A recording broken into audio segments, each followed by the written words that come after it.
On inaugure cette dernière journée de cette édition des Utopiales. Merci d'être venus aussi nombreux et nombreuses pour cette première table ronde de la journée, qui porte le joli titre de la science-fiction à la Silicon Valley, l'œuf ou la poule.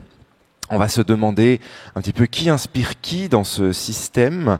Est-ce que la SF inspire des gens comme Elon Musk à lire Asimov et se dire tiens, bonne idée, mettons cela en pratique, ou est-ce que c'est la tech, c'est prouesse qui peut nourrir aussi les récits futuristes? Et on pourra aussi, je crois, un peu se demander si ceux qui réalisent un petit peu ces récits prophétiques ont pas oublié que la science-fiction est aussi un avertissement et pas seulement un divertissement. Alors, pour discuter de tout ça, nous avons trois très beaux invités. Alors, à ma gauche, nous avons Naomi Alderman, qu'on peut applaudir. Naomi est une autrice britannique qui repousse les frontières entre fiction et possible. On vous connaît pour The Power, qui est sorti chez Penguin Books, qui explore les dynamiques du pouvoir quand elle change de camp. Et c'est un livre qui a reçu notamment beaucoup de prix, mais notamment le Women's Prize for Fiction. Donc, bravo. Et votre dernier livre, The Future, qui est sorti chez Fourth Estate et chez Gallimard en France, lui nous raconte un petit peu la vie secrète des manias de la tech. J'ai l'impression qu'il y a un petit lien entre ce livre et le thème de cette table ronde. Petit. Et puis, vous avez été pris sous l'aile de Margaret Atwood, qui est devenue un peu votre maman de papier. Et elle, voilà, on retrouve un petit peu dans la façon dont vous écrivez et le côté fun aussi, un vrai lien de filiation. Et puis j'ai envie de vous adresser aussi le prix de l'autrice au langage le plus fleuri des tables rondes de cette année aux Utopiales. Donc j'espère qu'on aura droit à un petit florilège.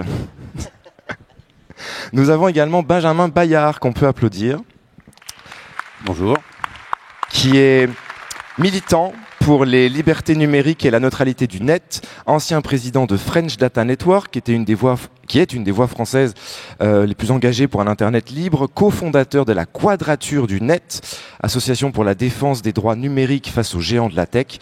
Et pour lui, Internet doit rester un espace de partage et de liberté, loin des monopoles et de la surveillance généralisée. Spoiler, il y a du boulot. Ah oui, on n'a pas gagné, hein. Ouais. Pas encore. Et enfin, nous avons Alain Damasio, qu'on peut applaudir aussi. Bon, faut-il présenter Alain Damasio ici aux Utopiales? Je sais pas, le dernier jour, je crois que c'est bon. Mais qu'est-ce qu'on peut dire? Membre du jury cette année, jury festival du cinéma des Utopiales, sujet d'un documentaire sur son livre Les Furtifs, réalisé par son propre frère. Vous êtes auteur de La Horde du Contrevent, sorti à La Volte, qui a un petit peu marqué l'histoire de la science-fiction française. Vous avez sorti aussi Les Furtifs chez La Volte. Vous avez eu 2 fois le Grand Prix de l'Imaginaire. Et vous sortez cette année Vallée du Silicium, aux éditions du Seuil, qui est une réflexion, un voyage poétique acerbe sur la Silicon Valley. Donc j'ai aussi l'impression qu'il y a un petit lien avec la table ronde de ce matin. Alors, pour préparer cette table ronde, je me suis dit que c'était l'occasion d'essayer de demander à ChatGPT ce qu'il en pense. Je l'avais jamais encore fait. Alors il m'a suggéré de la faire en 2 parties. Partie 1, l'œuf. Partie 2, la poule. Ouais. ChatGPT ne pense pas. Alors bon, donc j'ai quand même réfléchi un petit peu, mais je me suis dit que on pouvait aller plus loin que la poule et se demander à un moment donné qui, peut-être dans cette histoire, est le dindon de la farce. N'est-ce pas? Est-ce que c'est les citoyens fascinés par les gadgets des fusées géantes, ou est-ce que c'est l'élite de la tech qui est prisonnière de ses propres mythes? Voilà, c'est ma première question, Naomi. On inaugure avec cette question ce matin. All right, you're going to have to repeat that question for me.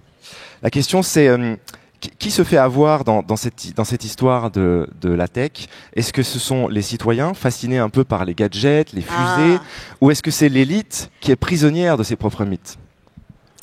I love this question. All right. So yes, who is having the wool pulled over their eyes? I think. Well, are we all familiar with the very famous tweet about the torment nexus? Anybody familiar with that here? There is a famous tweet that goes. That goes, the technology billionaire creates torment nexus from the famous novel don't create the torment nexus, which is to say, science fiction writers have been writing for a long time about things we should definitely not do, and then increasingly billionaires have been saying, well, why don't we try to do it? Why don't we attempt to make this come true? So I think the subject of this panel is fantastic, because we're all now living in a world which has been repeating things that we've seen in science fiction, but then when we live inside them, we go, oh, there are significant problems with this. And that includes the billionaires, the people who are making it happen. Are you aware of a book, I don't know if it's been published in French yet, called A City on Mars? Why we maybe shouldn't try to build a city on Mars. Is that book out here yet? Je suis pas certain. Okay. So that is a book which is all about all of the different problems with building a city on Mars, including the fact that the soil on Mars is toxic.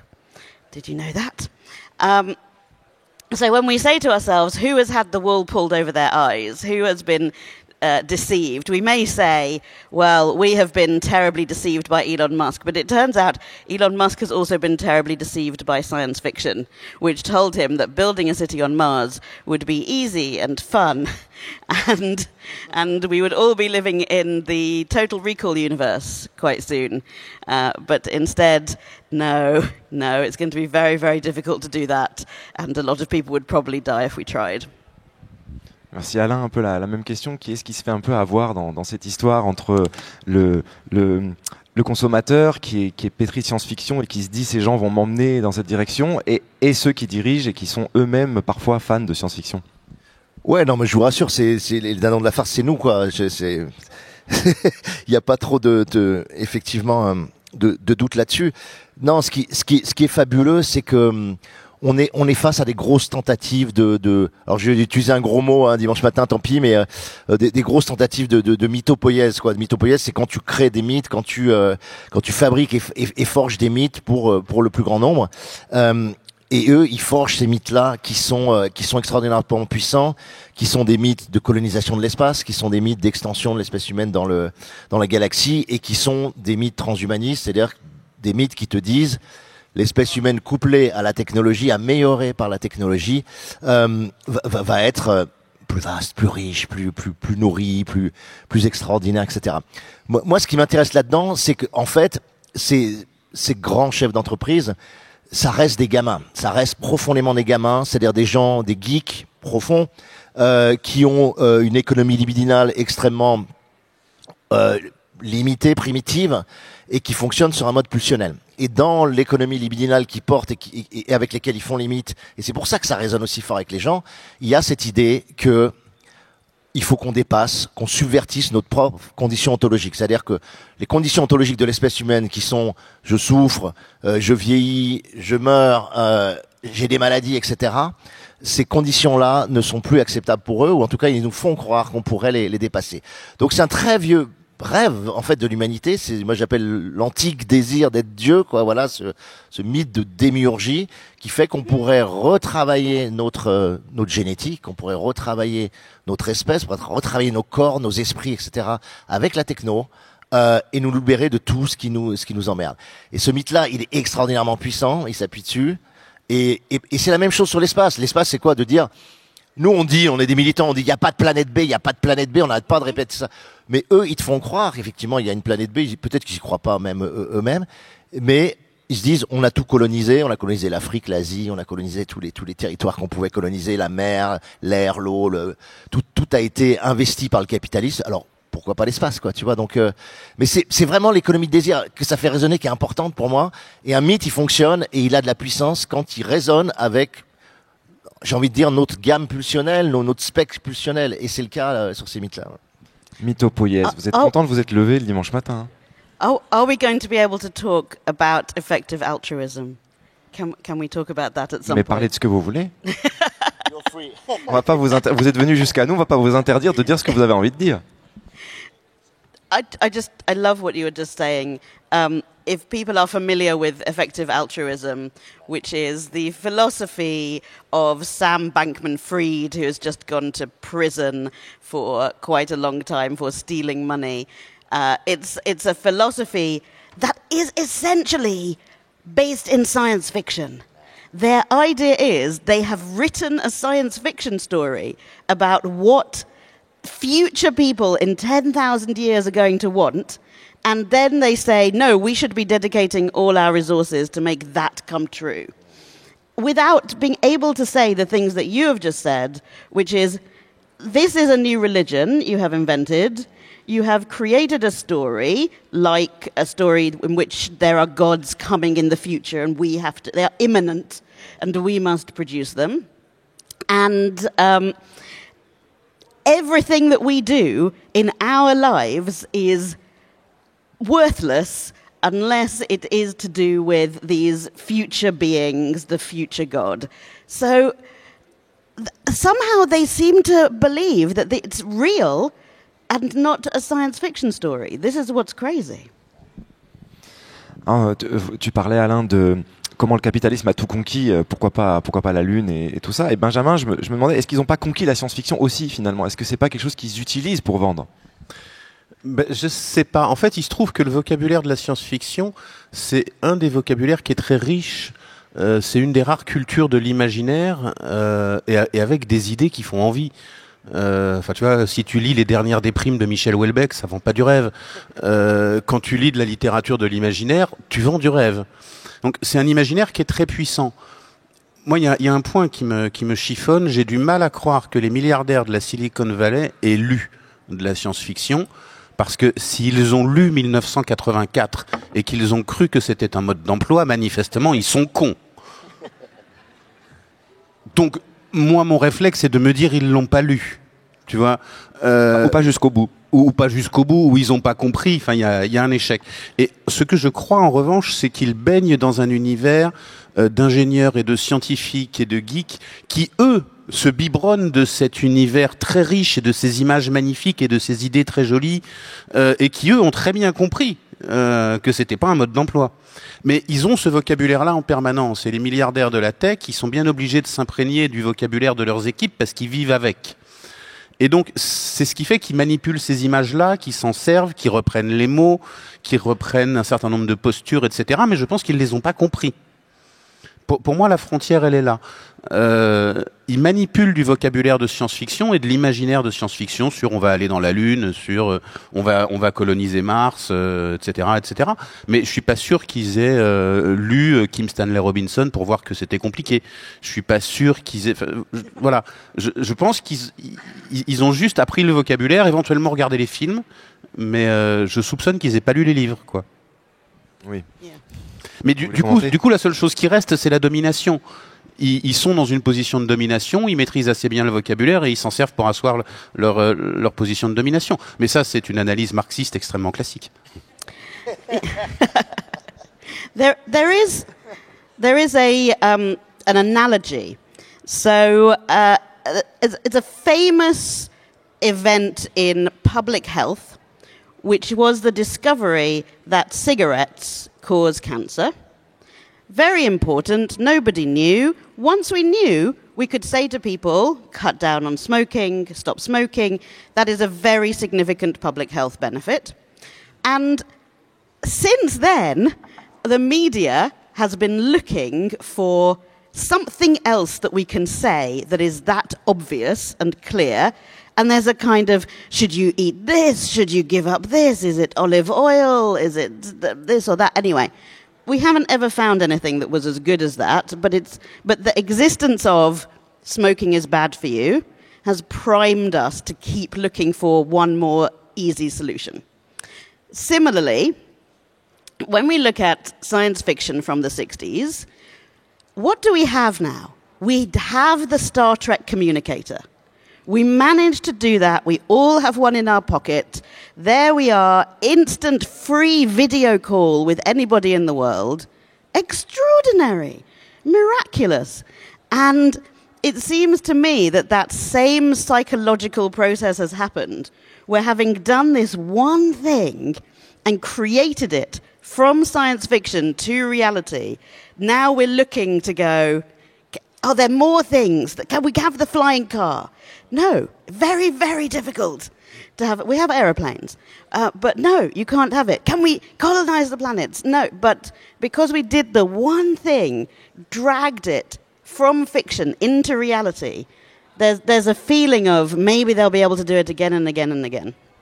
Oui, il y a vraiment cette idée que leur discours et les possibilités techniques sont là en puissance. Parce que quand tu parlais des ingénieurs, des geeks, on les voit, ils sont mis en scène maintenant, notamment quand on regarde un décollage SpaceX et qui savent très bien filmer ça, beaucoup mieux que les A d'ailleurs, qui quand ils font décaler leur nouvelle fusée Ariane, on voit pas grand chose.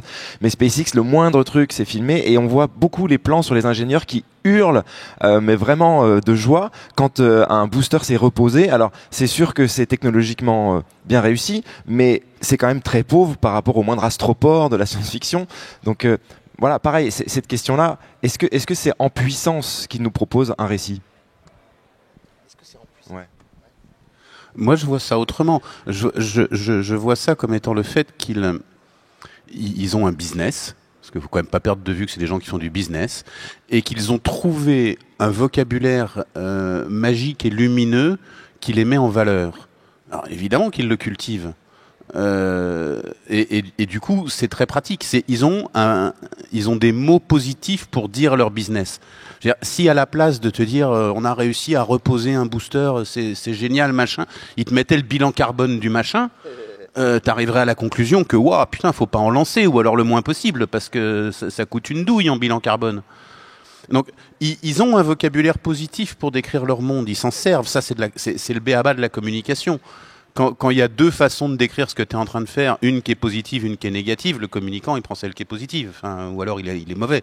Mais pour moi, c'est ça vraiment l'élément clé. Je pense qu'ils ont... Je pense que les scientifiques derrière, eux, ils aimeraient. Ils se disent, OK, on a réussi à reposer. Dans 30 ans, dans 50 ans, on aura un vrai astroport un peu sérieux. Parce que ça fait rêver. Mais je ne crois pas que les businessmen rêvent beaucoup. Je pense pas. Ouais, mais moi je suis d'accord avec toi. Bon, tu le vois quand tu vas dans les Silicon Valley, quand tu rencontres les gens, c'est d'abord un monde de start-up, c'est un monde où la concentration de capital risque est la plus forte du monde. Donc ils peuvent mobiliser de l'argent très vite et faire effectivement un business colossal. Moi je reviens sur ces espèces de trois mythes, parce que je pense que c'est pour ça que ça réagit et que la réverbération en tout cas de leur imaginaire est aussi forte sur la nôtre. Parce que tu dis l'œuf et la poule, mais en fait évidemment c'est une boucle, c'est une boucle rétroactive de renforcement de ces imaginaires. Pour moi, il y a trois grands mythes actuellement qui nous véhiculent. Enfin, moi, en tout cas, je le vois comme ça. Le premier, c'est l'espèce humaine comme espèce extraterrestre, c'est-à-dire capable d'aller coloniser l'espace, de s'y installer. Et on sait que c'est totalement faux. Kim Stanley Robinson, il le dit, c'est impossible, tout simplement, de s'installer sur Mars en réalité. Donc, c'est un rêve totalement factice, mais d'une telle puissance, quoi, et tellement ancien. Deuxième rêve, c'est le transhumain, c'est de dire on est un corps limité, soi-disant limité, alors que pour moi, on a absolument tout ce dont on a besoin en nous pour avoir une vie riche, féconde, intense. Mais ils te disent non, c'est pas suffisant. Il te faut des barrettes mémoire, il te faut une extension, il te faut un cerveau bis, un cerveau tierce, il te faut des fibres élastiques pour courir des marathons, etc. Donc le transhumain, l'homme augmenté, voilà, ça c'est le deuxième grand mythe. Et il est ultra puissant, tu le vois dans toutes les œuvres blockbusters de SF, ça, hein, c'est quand même un truc. Et le troisième, c'est la superintelligence, c'est-à-dire c'est dire l'IA à un moment donné va atteindre un point de singularité, et quand il va atteindre ce point-là, il y en a qui disent il l'a déjà atteint, tu vois, tu dis Paul Jorion, etc. Bon. Et du coup, on va être enfin soulagé de cette immense complexité qu'on a nous-mêmes générée en versant dans l'océan de data tout un ensemble de traces permanentes tous les jours, etc. Et la superintelligence, la superintelligence, c'est fabuleux parce qu'il y a un côté effectivement extraordinairement religieux, comme tu le disais. Moi j'appelle ça Yahvé, quoi. C'est IAV, l'IA véritable, quoi. C'est Yahvé redescendant sur Terre et venant racheter nos péchés et résoudre les problèmes qu'on n'est pas capable de. Et ces trois trucs-là, quand tu regardes les œuvres de science-fiction, qui sont la continuation de Cyberpunk, c'est vraiment les points d'horizon. Et ils jouent avec ça. C'est pas qu'ils l'inventent, c'est pas qu'ils y croient, c'est qu'ils jouent comme toutes les mécanismes de pouvoir, comme les gouvernements, les multinationales, etc. jouent avec même l'armée joue avec ça. Quand tu vois les pubs pour l'armée en France, elle joue avec l'idée de la réalité mixte, de la réalité augmentée, d'un homme augmenté, des exosquelettes. Tu vois, et c'est comme ça que t'embauches des gens aussi pour le. Donc c'est plus dans leur faculté à amplifier et à jouer avec ces mythes que je trouve qu'ils sont, est-ce qu'ils sont forts? Non, ils font leur taf, quoi. Mais nous, on se fait avoir, quoi, ouais. I would love to agree with you extremely strongly. I think what you've just said is extremely correct. I'm sure people here have been familiar with, or some people here will have pitched in Silicon Valley. So when you go and so I've worked in tech startups now for 20 years. When you go and pitch for money, what you're doing is creating a story in which your product will be exceptionally successful, yes, but you're creating a story where the person who's about to give you the money can feel wonderful about themselves for giving you that money. So you say to them, I mean, this is why in Silicon Valley that everybody says this product will change the world. This is going to make the world a better place. A better place. And if someone, a brilliant science fiction writer, has already written for you something, or there's a film where you can take a photograph, a still from the film, and put it into your presentation, this immediately makes you much, much more convincing in terms of being able to say, this will make the world a better place. Look at this. Don't look at the end of the film. Look at the start of the film. The start of the film where they've all got these amazing things and they're walking around like in Gattaca with beautiful robes and everything, and and you can scan yourself and it's all fantastic. And don't think about what the film means. Specifically in terms of the artificial intelligence and transhumanism, that sort of, we're waiting for this enormous brain to come and save us all. Okay, number one, c'est legit. That's when we're talking about an enormous brain that will save us, we are talking about God. They just don't know that that's what they're talking about. But equally, right now, so they've made this fantastic product which will take a big document and turn it into different words for you. Lovely. It's a fun toy. You can say, ChatGPT, what shall I do today? And it says some ideas. Wonderful. They would like that to be the start of God. And when they sound a lot of warnings and say, the super intelligence is coming, we must be wary, it could be used for these terrible things, we must understand that as a way to create hype to get more funding, because that's how that works. If you manage to get people frightened about the possibilities of your artificial intelligence, then venture capitalists will give you your second, third round funding. Effectivement, créer de la hype, Benjamin, au niveau de la capitalisation autour de l'IA. Est-ce que la SF et ce langage contribuent à une forme de bulle aujourd'hui? Ah oui, très clairement. Pour moi, en ce moment, ce qui est en train de se passer autour de l'IA ressemble beaucoup à ce qui se passait autour d'Internet en 97. Alors pardon, c'est une référence de vieux, mais c'est une bulle spéculative. Ça ne veut pas dire que le produit n'a aucune valeur. Ça spéculait à mort autour d'Internet entre 97 et 2001. Internet est un produit qui existe toujours et qui est toujours source de capitalisme et de business et tout ça. Mais ça a explosé en 2001. C'est-à-dire qu'on est revenu à une certaine réalité et on a arrêté de dépenser des centaines de millions d'euros ou de dollars sur des sites web tous plus idiots les uns que les autres et où tout ce truc-là s'est effondré. Cette bulle spéculative s'est effondrée quand les deux avions sont rentrés dans les tours. Et je pense que c'est la même chose sur l'IA. Oui, il y a une vraie utilité technique au truc, mais là, en ce moment, ce qui fait la valorisation boursière de toutes ces entreprises, c'est de la hype. Et effectivement, la hype, ça s'entretient très bien avec du récit très positif, avec des images de science-fiction. Mais c'était la même chose sur le web. On nous expliquait que grâce au web, en gros, demain serait magique. Et juste, ça n'a pas de sens. Enfin, la famine dans le monde s'est pas arrêtée vu qu'il y avait Internet. Ça marche pas comme ça. Et ça sera pareil avec l'IA. Mais simplement, pour le moment, il y a une énorme bulle spéculative. Donc, il y a beaucoup de gens qui lèvent énormément de pognon, qui s'enrichissent beaucoup et que ça arrange énormément et qui, eux, même quand ils sont conscients que c'est une bulle, n'ont pas du tout intérêt que ça s'arrête. Et donc, il faut entretenir. Et pour entretenir, il faut entretenir la flamme et faire briller les yeux des gens avec de la magie et une jolie image, etc. Ça marche très bien. Mais moi, j'adore les gens qui viennent nous raconter des trucs tirés de science-fiction sur ce que c'est qu'une vraie intelligence artificielle, le moment où la singularité se produit, etc., qui sont pas du tout des modèles théoriques. Aucun universitaire ne travaille là-dessus, à part en littérature. C'est des modèles mythologiques, tout simplement. Mais ouais. C'est du récit. Si on va parler avec des vrais informaticiens et des data scientists de comment ça marche et de est-ce que machin il va se passer un truc et une conscience va apparaître, ils vont vous regarder avec des grands yeux en se disant tiens, lui il en fume de la toute bonne et je veux l'adresse de son dealer. Mais ça va pas aller plus loin. C'est pas de la science, c'est de la fiction et c'est génial, mais c'est de la fiction. Et Ouais, je vais rajouter une chose sur ce que dit Naomi, parce que je trouve que c'est très juste.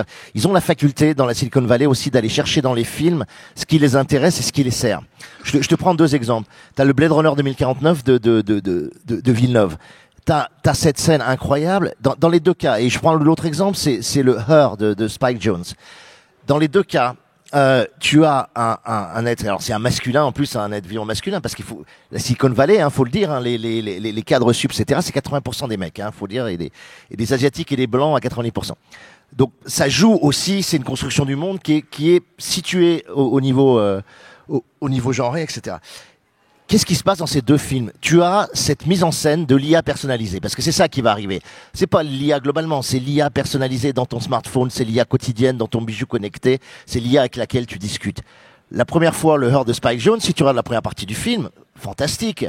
Il a une vie sentimentale dérisoire, il fait des lettres d'amour pour les autres, donc Joaquin Phoenix, et il a cette voix fantastique de Scarlett Johansson, avec laquelle il développe une relation extrêmement intime, amoureuse, très forte, fantasmatique, jusqu'au point où ce qui bloque, c'est qu'il n'y a pas de corps dans tout ça. Et tu peux pas aimer s'il n'y a pas de corps à un moment donné, quoi.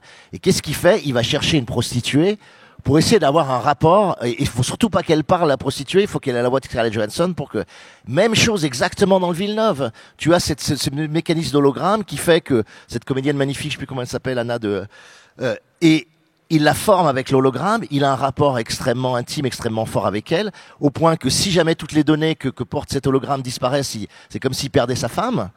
Et à un moment donné, il y a cette scène magnifique de Villeneuve, très cinématographique, où il va chercher aussi une prostituée, et il la drape comme ça par l'hologramme pour qu'elle ait la forme et la beauté de ce produit, qui est l'IA personnalisée. Et eux, ils vont garder que ça. Tu vois? En fait, le film de Villeneuve, comme le film de Spike Jonze, c'est une critique très forte, une critique très profonde des limites de l'IA. Mais ils vont garder le moment fabuleux, le moment libidinal, le moment qui active toute l'économie de désir et notamment des hommes, des masculins, et ça marche, et c'est très fort, tu vois. Et avant ça, il y avait eu Simone aussi de Mac Newell. Tu connais? Yeah. I mean, in terms of psychological thinking, I agree again. We must understand that Freud would say, or psychologists would say, if you create an image of something, it doesn't matter whether you're saying this image is a terrible image or a wonderful image. You've created the image, and therefore you have spoken in favor of it. You have made something which we can all see and which makes us go, oh, that, I want to imagine that. I'm engaged in a fantasy with a PH, in the fantasy of the world in which that exists. We must also be willing to really see what has been created. So you are exactly correct that when we create an image of a robot woman that you could have sex with, we're creating an image of a woman. It's a woman that maybe you could just get to do whatever you want without her consent. You don't have to imagine that she is a person. That's the image that we've made. Similarly, Elon Musk recently had some showcase event where there was the Optimus, his new idea for his idea, haha. This robot, a robot called Optimus. We must be willing to see what he made there, which is, in America, as a man, a white man who comes from South Africa, he created a robot with a black face, black hands, and a white sort of garment, which does whatever you tell it to do, is awake all of the time, exists only for you, has no desires of its own. Well, what is he reifying there? What has he reproduced there? We all understand what that is. The science fiction element is, listen, a good science fiction author, if they created that, would fully understand. It's Elon Musk who does not understand psychology or subtext and just goes, look, here, I will make a slave for you. Of course. Alors je crois qu'on a bien compris comment la science-fiction est utilisée par ces gens-là, mais on pourrait peut-être commencer à se demander aussi, est-ce que la science-fiction peut contre-attaquer ? Est-ce qu'on peut créer des nouveaux récits pour décrédibiliser ce qu'ils font, pour montrer et moi j'ai un peu senti ça dans le futur. Alors est-ce qu'on peut parler un peu de votre livre, Naomi? Margaret Atwood, elle disait que la bonne science-fiction qui marche bien, auquel les gens peuvent vraiment s'identifier, c'est quand elle est un peu plausible, quand elle reste plausible. Donc je me demandais, ces milliardaires de la tech dans votre livre qui construisent des bunkers, on est en plein film survivaliste, hein, à quel point c'est vrai? Yeah. Okay, so my novel, Le Futur, is about tech billionaires creating survival bunkers where they believe they will be able to go and survive any apocalypse that comes, and the rest of us will die horribly. And this is not just plausible, but true. They have made those bunkers. Mark Zuckerberg has made some 10-story down bunker in Hawaii where he believes he will be safe. And again, I looked at this and I thought, I know this story. This is a very old story. So I put into the novel the story from the Bible. Well, it's Sunday morning, so we can be talking about the Bible. As we're not in church, we can talk about the Bible here. So there's the story in the Bible of the destruction of the city of Sodom, where the city is destroyed, but the one good man, Lot, and his family are saved, and angels come and remove them from the city. And again, I love this theme that we keep coming to, where you have to read the end of the story as well as the start of the story. So the start of the story is Lot is rescued. By the end of the story, his daughters are getting him drunk in a cave and sexually assaulting him. Which is to say, that is a story about if you think you can be the only one to be saved and that you will be fine, pas du tout. You will take with you all of the terrible personality that enabled you to think that you could be saved and that you could watch everyone else die and you would be fine. And it's again one of those situations where you go, for God's sake, think this through. There's a brilliant book by Douglas Rushkoff where he goes to interview people who are making these bunkers, who they all have the same worry, which is a very plausible, truthful worry. If you're a billionaire and you own this bunker and you have armed guards there, soldiers, protecting you, what is to stop the soldiers turning on you? Why do they not keep you in a little locked room? And when they need your thumbprint, they drag you out, force your thumb onto the pad to get the weapons or the food or whatever, and then put you back in the cave. They don't have an answer for it. Yeah, but still, they like the fantasy. Alain, dans ton livre, donc toi, c'est une balade dans la Silicon Valley. Il y a aussi une nouvelle, mais c'est quand même majoritairement des textes où tu décris un petit peu ce que tu vois, ce que tu découvres. Et ce que j'ai trouvé touchant, enfin personnellement, il y a notamment un texte sur l'Apple Park, cette fameuse en Infinite Loop, qui s'appelait Infinite Loop avant et qui maintenant s'appelle l'Apple Park. Et on sent à la fois une fascination, une critique, et on sent aussi un petit peu un enfant quelque part qui est un peu frustré de pas pouvoir rentrer dans cet Apple Park. Et je me demandais du coup, en lisant ce livre, est-ce que le technophile que tu es, j'ai vu que tu écrivais sur ordinateur, sur Mac, on le voit dans le documentaire, est-ce que le technophile est le mieux placé pour contrer les technocrates ? Non, le mieux placé, c'est le technocritique, mais le technocritique vraiment au sens où tu dis critique de cinéma, c'est-à-dire que tu as une analyse qui porte à la fois sur les promesses, sur les menaces, sur ce que ça apporte et sur ce que ça limite. Le problème de ces technologies, c'est qu'elles sont à la fois une fantastique force d'émancipation, d'empuissantement, de découverte, d'exploration, de création aussi. Par exemple, tu prends les IA génératives, oui, c'est un outil de création fantastique pour nous, mais si tu commences à regarder ce que psychologiquement et sociologiquement ça va produire dans la société, tu as un autre regard, quoi. Donc il y a évidemment cette idée que on est une espèce technique, on est une espèce technologique. L'espèce humaine est née avec très peu de qualité par rapport à ses biotopes, ses écosystèmes, et s'est déployée et a survécu grâce à sa capacité à proposer des techniques. Donc tu peux pas être technophobe, ça a aucun sens, ou alors tu n'appartiens pas à ton espèce.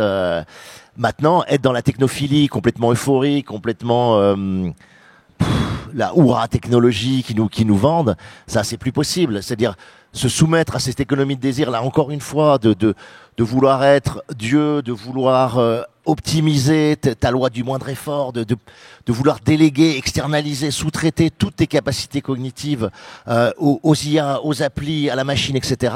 Tout ça, on comprend bien que c'est en fait un appauvrissement. Voilà. Donc moi j'essaie de développer une analyse par rapport à ça, de dire oui, ces technologies nous donnent du pouvoir, elles accroissent notre pouvoir, mais elles réduisent notre puissance. Voilà. Et cette distinction en français entre pouvoir et puissance, elle est extraordinairement importante. Elle a été posée par Spinoza, elle a été posée reprise par Deleuze et par plein de gens. C'est de dire, la puissance, c'est ce qu'on est capable de faire nous directement, par nos propres facultés, par notre propre imagination, par notre propre capacité de spatialisation, de mémoire, etc. Le pouvoir, c'est quand on fait faire. Voilà. C'est quand on demande aux machines d'être justement nos esclaves, aux robots d'être nos esclaves, etc. Et quand tu fais ça à long terme et de façon récurrente et quotidienne, tu sens bien que tu vas avoir une espèce humaine qui se dévitalise en réalité. Voilà.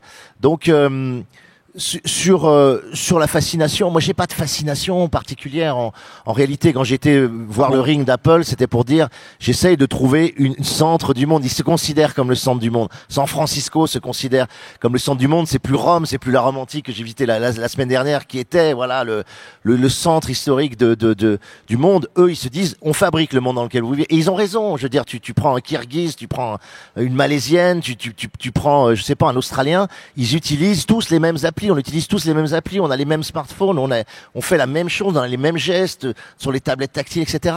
Donc il y a une espèce de dimension, moi j'appelle ça universelle, qui s'est mise en place. Donc ils ont raison de dire, on est le centre du monde puisqu'on fabrique vos quotidiens. Mais en réalité, qu'est-ce que ça produit, voilà, et quel monde il nous forme. Donc moi j'ai essayé de trouver cette espèce d'épicentre, comme s'il y avait une église, un temple au cœur de la Silicon Valley qui m'aurait permis de ressentir ce que tu ressens quand tu vas à Rome et que tu vois la basilique Saint-Pierre, ou tu vois. Mais ça n'existe pas, tu vois. Comme il disait, c'était le PDG de Twitter, le premier PDG de Twitter, il disait la Silicon Valley, c'est pas un lieu, c'est un état d'esprit. Et donc il n'y a pas de centre. Et le ring n'est pas plus un centre qu'autre chose. Donc je peux errer indéfiniment dans la banlieue pavillonnaire de la Silicon sans que ça produise rien du tout. Par contre, la réalité de ce qu'ils font à nos vies, elle est là, quoi. Elle est forte. Alors avant que on passe à vos questions, donc commencez à préparer, formuler vos questions. Je voulais demander à Benjamin, dans l'activisme effectivement technocritique, est-ce que il y a une phase importante qui est de supprimer la magie de cette technologie, et est-ce que la technologie peut avancer sans cette magie ? Ah, mais moi je crois pas qu'il faut supprimer la magie. Non, je suis pas d'accord. Alors je peux pas parler au nom de tous les copains et copines de la Quadrature, mais on a tous ce regard un peu magique, il me semble, sur... Alors nous, c'est beaucoup l'ordinateur plus que les choses mécaniques, parce que c'est de là qu'on vient. Enfin, non, moi je pense que ces choses-là sont magiques. Et puis, alors, je sais pas qui parmi vous fait de l'informatique, mais il y a un vrai bonheur enfantin quand enfin on trouve comment on va programmer cette saloperie de bidule et que ça va corriger le bug et que waouh, ça va enfin faire ce qu'on veut. Enfin, c'est de la magie. Il faut pas retirer la magie parce qu'en fait, c'est pas parce qu'il y a des méchants qui ont salopé le truc qu'il est pas beau et magique. Hein. Il est beau et magique. Juste, il y a des gens, ils font des choses sales avec, mais c'est quand même beau et magique. Et il faut juste empêcher les gens qui font des choses sales, et il faut dénoncer les choses sales pour ce qu'elles sont. C'est-à-dire que y a un moyen très simple en fait de faire de la technocritique. Vous arrêtez de décrire l'outil parce que quand vous décrivez l'outil, il est magique et il est beau. Décrivez ce qu'ils font avec. C'est-à-dire, décrivez pas de l'IA générative. Dites ils s'en servent pour empêcher les chômeurs d'avoir accès à leurs droits. Et on s'en fout de l'outil en fait. Ils le feraient avec une massue, ce serait débile pareil. Et en fait, si vous voulez faire du technocritique, c'est super simple. Arrêtez de décrire l'outil. Décrivez ce qu'ils en font. Essayez pas d'expliquer la vidéosurveillance algorithmique qui est capable de faire de la reconnaissance de visage, parce que là, vous allez rentrer dans des trucs techniques qui sont très beaux. Dites, ils s'en servent pour surveiller tout le monde tout le temps. Et une fois que vous décrivez ce qu'ils font, et non pas l'outil avec lequel ils le font, tout d'un coup, la critique devient évidente. Et on se rend compte que la technocritique est en fait une action politique du monde. Et une fois que vous dites que c'est pas vrai qu'il n'y a pas de politique, c'est pas vrai. C'est-à-dire, quand on dit c'est l'ordinateur qui a décidé, c'est pas moi, et donc c'est pas un choix, et donc il n'y a pas de politique, c'est pas vrai. L'ordinateur est un choix. Et donc, une fois qu'on a dit que tout ça est politique, déjà, on peut remettre de côté l'aspect techno, parce que c'est pas du tout une technocritique, c'est une critique de ceux qui font de la technique. Et ensuite, on peut de nouveau reconvenir que ces technos sont jolis et magiques et qu'on peut faire des trucs super bien avec. Mais on peut aussi faire des trucs super crades et il faut les empêcher de faire des trucs super crades. Mais vous voyez, pour moi, c'est pas du tout antinomique. C'est pour ça que je suis toujours très triste quand je vois des gens qui sont technocritiques en ayant perdu cette vision magique et qui considèrent que c'est l'ordinateur qui est sale. C'est pas vrai. C'est pas l'ordinateur qui est sale, c'est ce qu'ils en font qui est immonde. Et il ne faut pas inverser. Yes, I love what you just said. It's as if we respect it both too much and not enough. So there is something genuinely magical about being able to make a video call immediately to somebody on the other side of the world, and somehow we play into the hands of capitalism and techno-capitalism when we just start to treat that as very ordinary. Because actually, that's fantastic. And to enjoy the sense of that being something extraordinary that we can now do.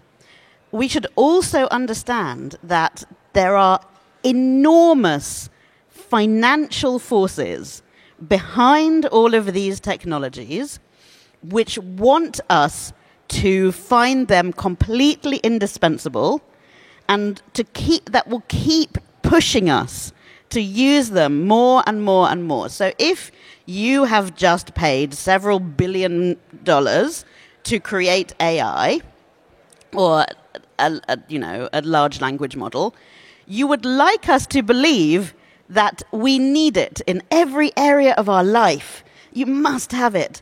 And to understand that this is true for all technology, everything would like to be an app that you can't stop using, and to say, okay, the global forces of finance would like us to spend 24 hours a day staring at our phone, and this is, not healthy for us. So both of these things, to go appreciate the magical quality, but also say, they're going to constantly, every day, be trying to convince me that I need this more than I actually need it. Super. Est-ce qu'on peut avoir un petit, parce qu'on n'a pas eu votre langage fleuri dans cette table ronde ce matin. C'est peut-être parce que c'est trop tôt. Mais alors, est-ce qu'on peut ces gens-là leur envoyer un petit peu de electrify them in the fucking face, c'est ça? Oh, I see. You see, the translator who was doing wonderful translation said, florid language. And I thought, oh, beautiful sentences. But in fact, you just wanted me to swear. Yes. I'm always delighted to fucking swear. Why not? Pourquoi pas? So, yes, I think we can at least say, whilst we're talking about all of these things, that Elon Musk is a force of pure, entire evil at this point for the world. He may have done some good things in the past, but right now he is trying to use his enormous wealth and power to get a fucking fascist elected as the leader of the free world. And he's basing what he's doing. He said it. He has said, if I don't get this man elected, then I'm probably going to jail. Ha ha, he says. He says it. So we understand why he's doing it. When we think to ourselves, you know, who is he like? Well, there are now a lot of evil technology billionaires in science fiction. You know, he's like the, what are they called? The Wayland Corporation in the Alien films, who will just do anything and sacrifice anyone to get what they want. And I think as science fiction readers, we have to be willing to see what is in front of us. There he is. Stop using Twitter. Good. Merci.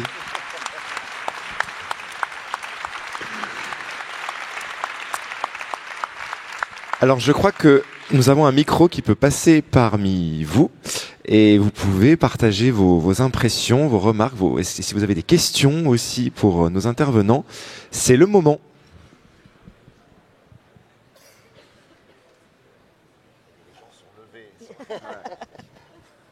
Bonjour, tout d'abord merci. J'ai une question. Vous avez parlé des ingénieurs au début et des scientifiques qui contribuent à ces projets, qui malgré tout ont lu cette science-fiction qui aurait dû leur ouvrir les yeux.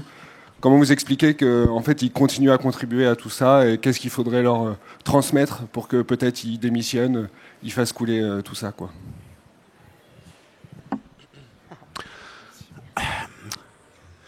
Alors, je ne crois pas à l'ingénieur magique. Étant ingénieur moi-même, je sais que les ingénieurs sont des gens normaux et qu'il y en a des pleines caisses. Et que donc, si l'ingénieur A démissionne de chez Elon Musk et se barre, l'ingénieur B sera recruté à la place et que ça n'aura rien changé. Donc, pour moi, c'est pas un sujet. Le technicien qui bosse sur un sujet, le chercheur qui bosse sur un sujet, le chercheur miraculeux depuis Albert Einstein, il n'y en a plus, quoi. Ça existe très peu. Et donc, si ceux qui bossent en ce moment pour eux démissionnent, il y en aura d'autres qui seront embauchés à la place et ça sera pas mieux. Donc, pour moi, ça change rien.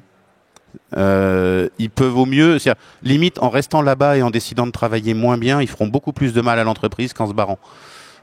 Mais c'est tout. Et en fait, la posture de dictateur dans une entreprise, parce qu'un chef d'entreprise c'est un dictateur, hein, il fait rien voter. La posture de dictateur dans une entreprise crée une responsabilité. Enfin, la personne qui est vraiment responsable de ce qui se passe, c'est pas tellement le collectif où les gens ont très peu de voix au chapitre, c'est bien le tout petit groupe qui pilote. Et j'ai du mal à tenir pour responsables les gens qui sont dans les rouages. Oui, ils participent de fait, ils peuvent décider de gripper quand il faut gripper, mais ils sont très peu décideurs en vrai. Donc j'ai un peu de mal et je sais, il y a pas tellement grand chose à leur dire pour qu'ils arrêtent. Je pense qu'il y a pas, enfin pour moi là il n'y a pas de solution intéressante.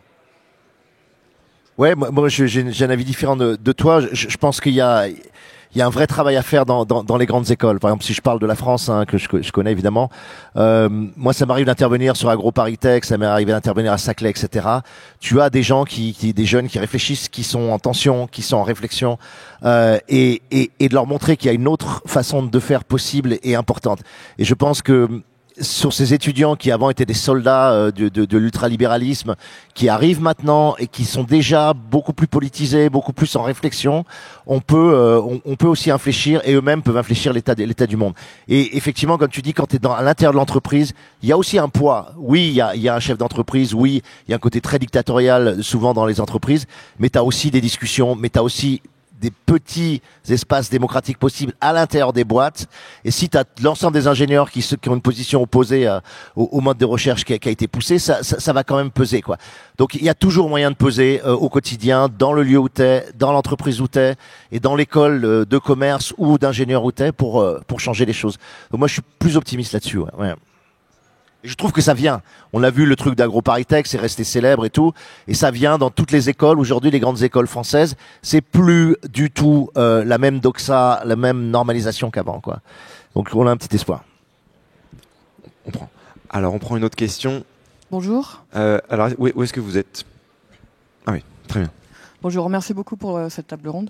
Je suis un peu gênée par l'œuf ou la poule dans le titre, moi, parce que autant je vois bien comment la SF irrigue l'imaginaire des abrutis milliardaires de la Silicon Valley et comment ils font ce qu'on leur a bien prévenu de pas faire, autant je vois pas comment eux ils irriguent la SF, ou je suis peut-être trop biaisé, mais même les abrutis milliardaires, on les avait inventés en cyberpunk avec les corpos, sauf qu'ils sont peut-être encore plus fascistes les nôtres, mais à quel moment il y a le cycle et ils reviennent ils irriguent la SF. Well, in my novel, The Future, I have I've invented some people who are doing what the gentleman over here was saying, which is they are engineers, they are assistants and people who are close to the billionaires who decide that they are going to try to undermine what they're doing. So in that sense, and I think I am not the only one, I am trying to write science fiction now that comes back in to inform, hopefully in a good way, what is happening.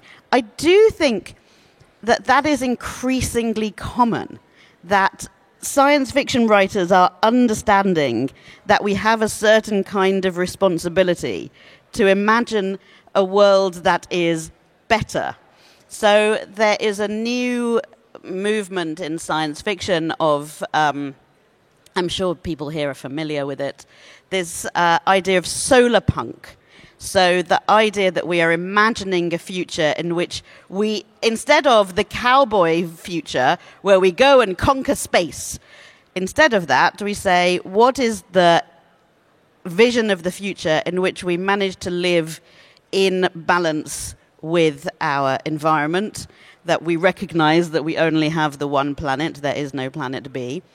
So I think that there's a negative feedback loop, but there's also a positive feedback loop where people are looking at the excesses of technology, saying this is no good, and then trying to write into a new reality. One of the things that made me think of writing this book is that my previous book, Le Pouvoir, was picked as a book of the year by Bill Gates. And I thought, okay, so they're reading me. Maybe I can say something useful.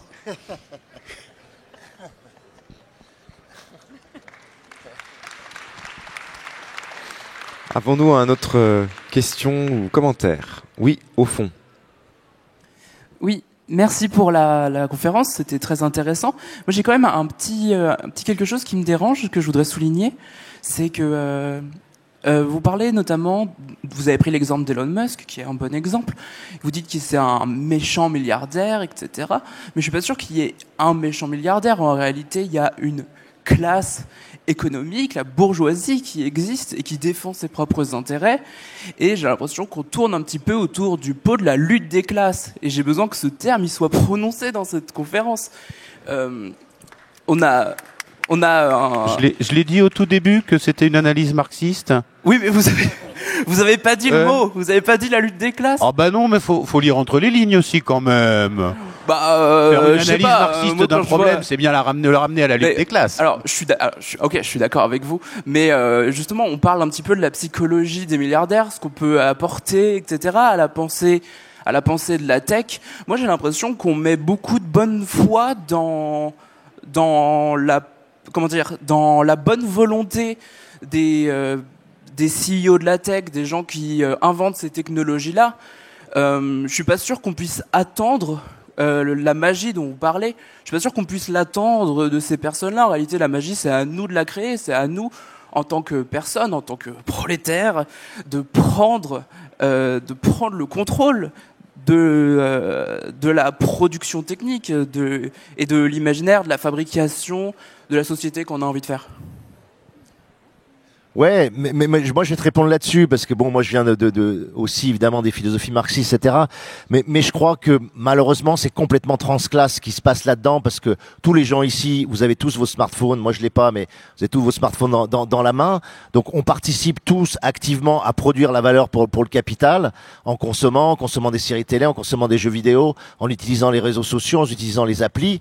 Donc on participe à alimenter ce système-là. Il y a un mot qu'on n'a pas dit là aujourd'hui. Moi, je tiens à le dire, c'est le mot éducation. On est dans un monde depuis 30 ans qui se prend une vague technologique colossale avec Internet, les smartphones et maintenant l'IA, et il n'y a eu aucune espèce d'éducation. Et là, on a la chance d'avoir quelqu'un qu'un fondateur de la Quadrature du Net, qui est une des rares associations à avoir fait de l'éducation et avoir essayé d'agir politiquement sur le numérique, mais on manque fondamentalement et cruellement d'ONG, d'associations, qui se battent pour éduquer les gamins aujourd'hui, les ados et même les adultes à non seulement l'utilisation, l'usage de ces technologies, mais à comprendre ce que ces technologies nous font. Parce qu'on n'a pas parlé du design de la dépendance, on n'a pas parlé de la façon dont ils utilisent tous nos biais cognitifs, psychologiques, etc.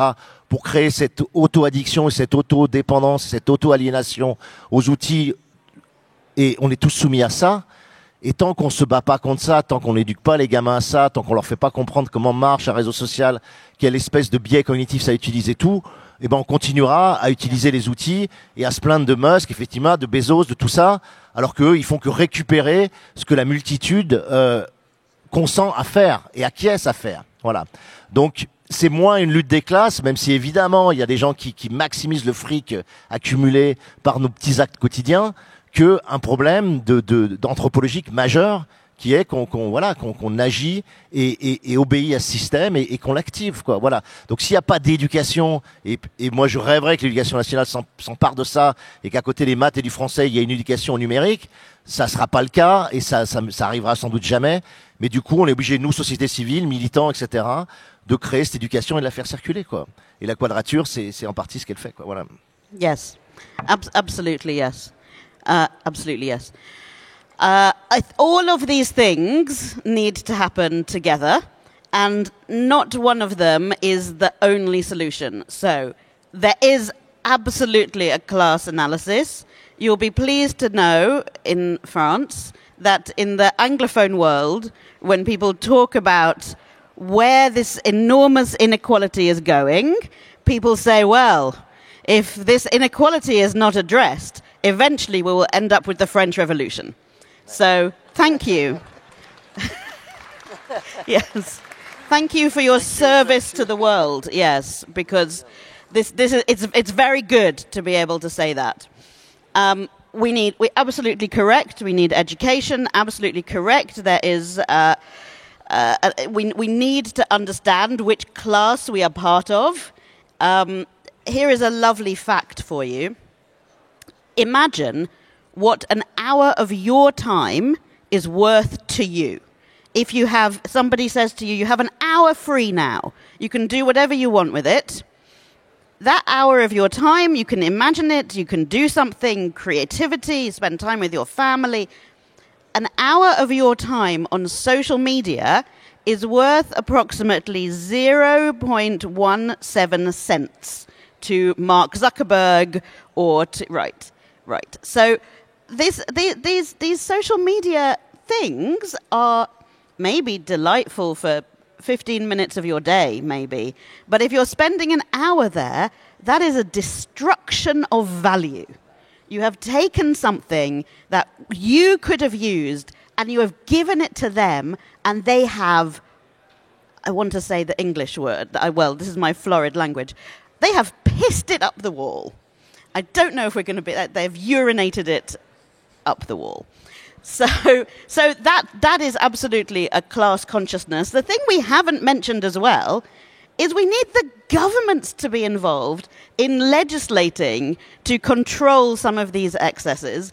And again, I am very ashamed as a British person to no longer be European. I still consider myself to be European. But the European Union is doing fantastic work in legislating. So all of these things, there's a personal choice, yes, there's the class consciousness, there's education, and there's also the law, which all need to work together.